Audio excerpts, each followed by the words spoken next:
Hey there, my fellow author. I'm Sarah Elizabeth Sawyer, an old soul kind of writer living my dream as a full-time author and authorpreneur.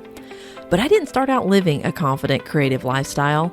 I struggled with the fears and the mental and emotional barriers that so often plague writers at all stages of their author career.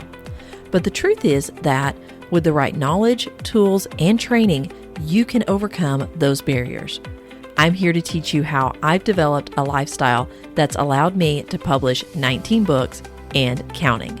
Each week, as you tune into the Confident Fiction Author podcast, you'll get clarity on the steps you need to take to advance your writing career. Whether it's developing your ideal writing routine, tackling new skills like dictating your fiction, or overcoming the obstacles life throws your way, this podcast will help you live a more confident, creative lifestyle. Let's get started.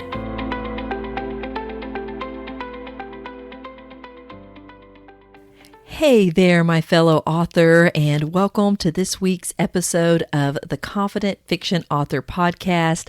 I am your host, Sarah Elizabeth Sawyer, and today I'm sharing 3 of my hacks to staying on track as a fiction author and feel at peace while doing it. These hacks are what allow me to live my best creative lifestyle without the sense of overwhelm and busy and just that feeling that I'm always behind. So grab a pen and paper so you can jot down these 3 hacks and think about how you can apply them to your own life. Hack number 1 is you can't do any of it if you're trying to do it all. This is a hack that took me years to not only learn, but actually take serious in my life. You know, we talk about juggling so many balls and having the plate spinning and how that's just not good for our health or our productivity. Yet for some reason, we still do it. Whenever I'm setting goals for a new year and the experts are recommending, don't set any more than 10 goals total, professional and personal, I would still want to edge it out. Like, could I combine these goals to where it's really only one goal, but in fact, it's more like 3 goals. And then I'm like, well, is that, 3 to 4 goals in each category? And therefore, really, if I did 4 in each one, maybe I would end up with 12 or 16. But technically, I was still within those boundaries that are recommended when you're setting goals or when you're divvying out your time to projects. So one thing I started doing is looking at my life and projects, especially projects and writing projects, as having them on the stove. So we have a 4-burner stove and an oven. And I would tell myself, you can only have 4 things going on the stove and maybe 1 thing in the oven that is warming up or cooking without me really having to do anything. And even at that, with having 4 things on the stove, are things going to get burnt? Is my soup pot going to be boiling over if I'm trying to manage 4 pots and skillets all at the same time? And will they even fit? We cook with cast iron skillets and they take up a lot of room and really push into the smaller burners. And if I want to put a smaller skillet on the other burner, it really doesn't fit. And so I've got half-cooked pancake on one side and I've got bacon going in the big skillet, and I'm trying to heat up water in the tea kettle while cooking some oatmeal. So it's a lot to manage all at one time, and sometimes it literally just does not fit on the stove.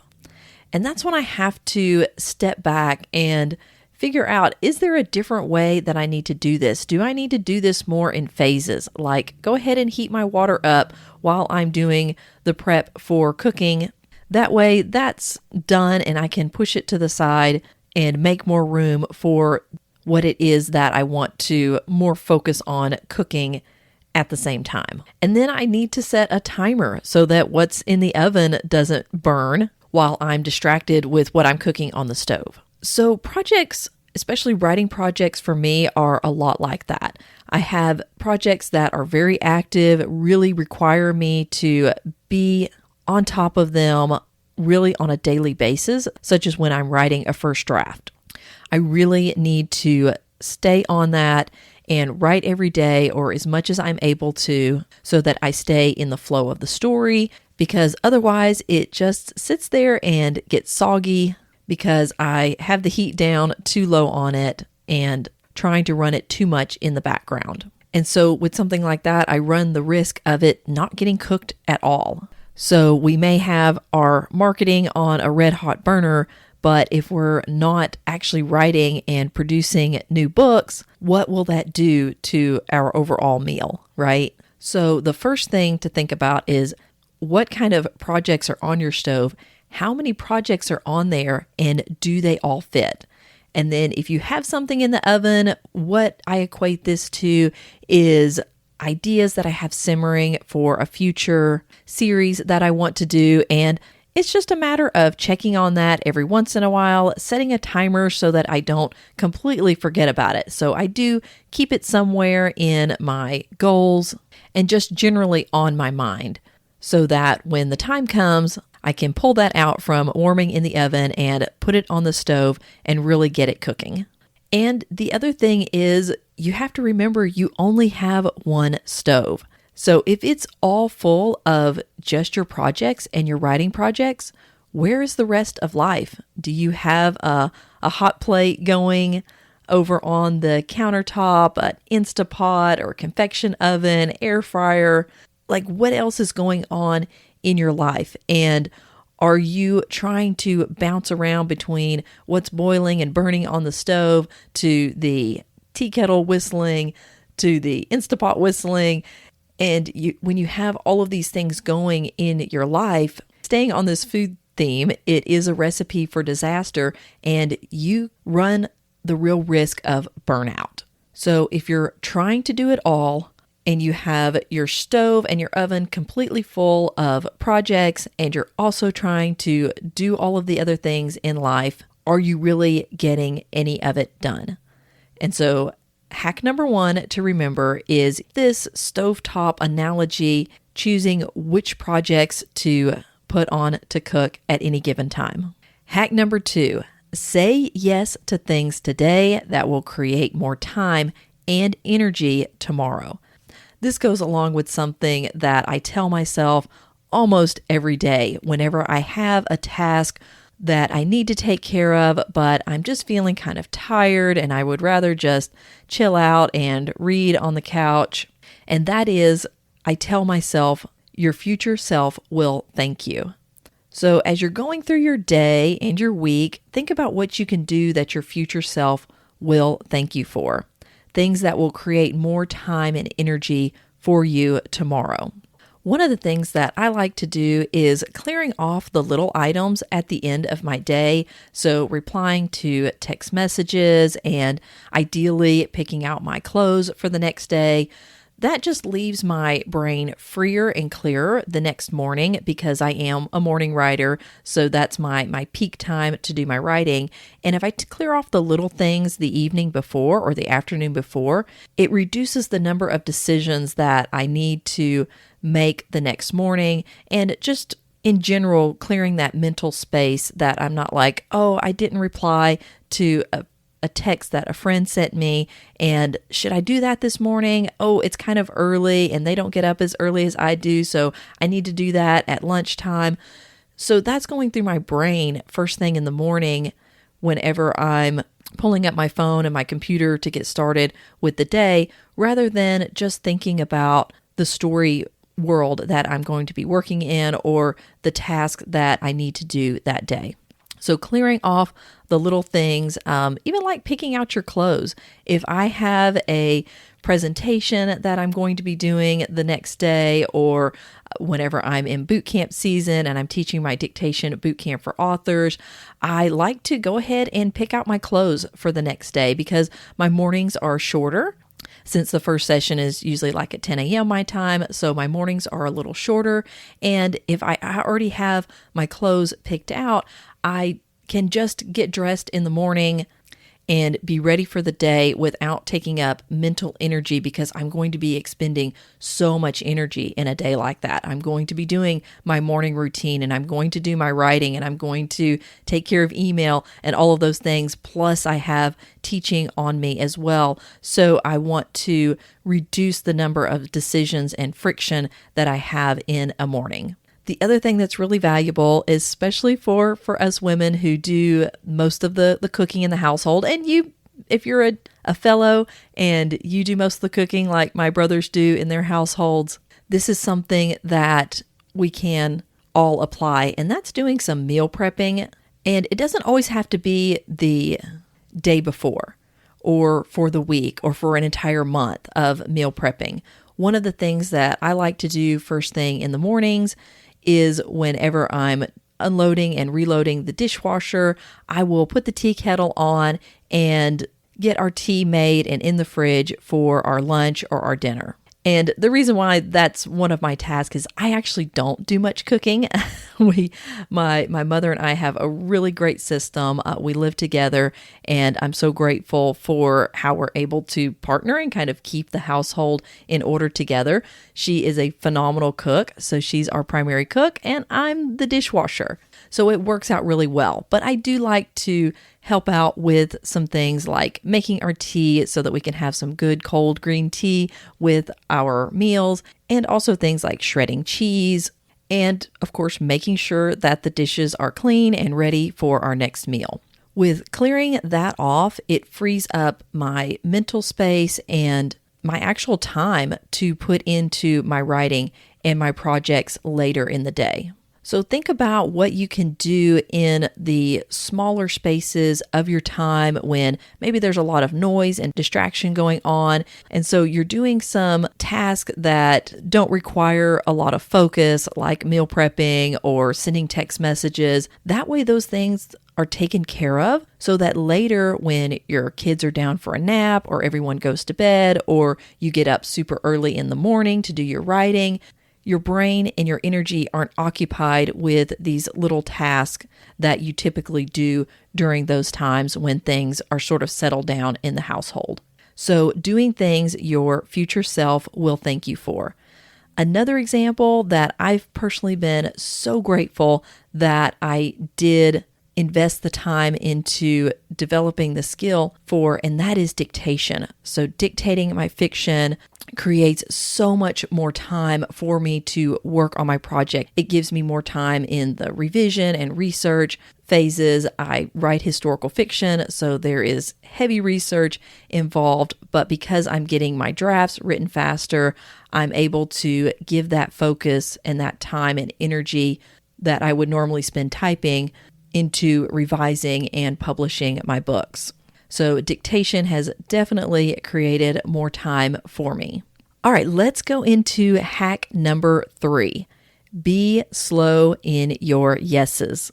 I heard something on a podcast that I tell myself almost every day as well, and that is, it's not the big things that get you. It's the 1,000 little things. And I was like, that's so true. It's so easy to say yes to all the little things because in your mind, you're like, that'll only take me 30 minutes. Well, that's really just an hour out of my week. That's not a big deal. And we don't want to say no, especially if someone is inviting us to maybe do a guest blog post or critique their short story. But the thing is, before you know it, that's turned into 1,000 little things that are not only taking up your time, it's taking up your energy.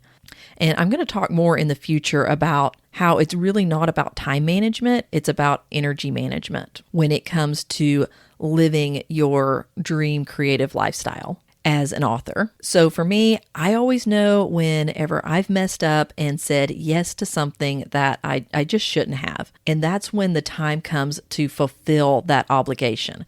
And I'm feeling anxious about it because maybe it's coming at me at the end of my day or at the end of my week, and I really haven't gotten all of my projects to where I wanted to for that week. And so I'm dealing with some anxiousness around that, and I also find that if I'm honest with myself, I'm actually having to say no to something else important in order to get that done, like rest. I like to lay down in the afternoons and just recover from my heavy work morning because I do start work pretty early and I like to have that shift in my day. But if I've said yes to something like writing a guest blog post, I actually have to spend that time doing that instead of laying down to take my rest. And it may not even be that I need to write the post. It may be that I'm just doing an interview, or I'm just needing to format it and send them the post along with my headshot and my bio. And oh dear, my bio is not up to date. And which you should take the time to update your bio anyway. I'm bad about that, but that is something you want to do. But just having to gather up all of those little pieces, and before you know it, it's been 15 or 20 minutes that you really could have taken that rest to recover and be better ready for your afternoon and evening and the next day or the weekend when you're really focusing on some rejuvenation, or you wanted to spend 3 hours on Saturday morning doing your writing and instead you're recovering from the dozens of yeses that you had to fulfill from that week. And the thing is, I'm using a guest blog post as an example, and that's a good thing. It's a good opportunity for you to get exposure as an author, and maybe it's on someone's blog that you really like them, you like to read it, or on their podcast, and it's something that you listen to regularly. And so it's actually a good thing. And that's the problem. I'm not talking about saying no to things that aren't tempting or that would be something that you really want to do. It has the potential to open doors and move your career forward. Like that, like being a guest blogger or taking part in an anthology. So that's what makes it really difficult to say no. It's also difficult if it's someone that you like and they want you to critique their short story. And there are times that you will say yes to those things. It is a popular blog that's a tremendous honor to be featured on, or it is a really close friend who has critiqued your stories and you want to return that by giving them feedback on theirs. So you're still going to be saying yes to a lot of things, but two big keys to that is, one, be really slow in your yes, and two, evaluate what you're saying no to if you say yes to that. And don't undervalue things like rest and working on your own projects when you're considering if this is something that you can add to your life.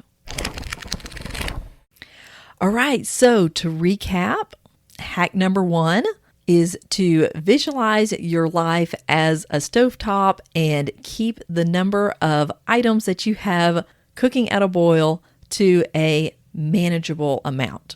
Hack number 2 is to say yes to things that will create more time tomorrow. So doing meal prepping, clearing off text messages, gassing up your car, laying out your clothes, whatever will create more time and mental space for the next day. Do those today. And hack number 3 is be slow in your yeses. All right, my fellow author, I hope these hacks were helpful to you. And if they were, would you take just a few minutes to leave a review on the Confident Fiction Author podcast here? It really is super helpful in helping others discover the podcast. The way the algorithms work is very similar to our books on retail sites. So leaving the rating and review is how you can help other authors discover this podcast. That is all for this episode. I will see you again soon. Take care.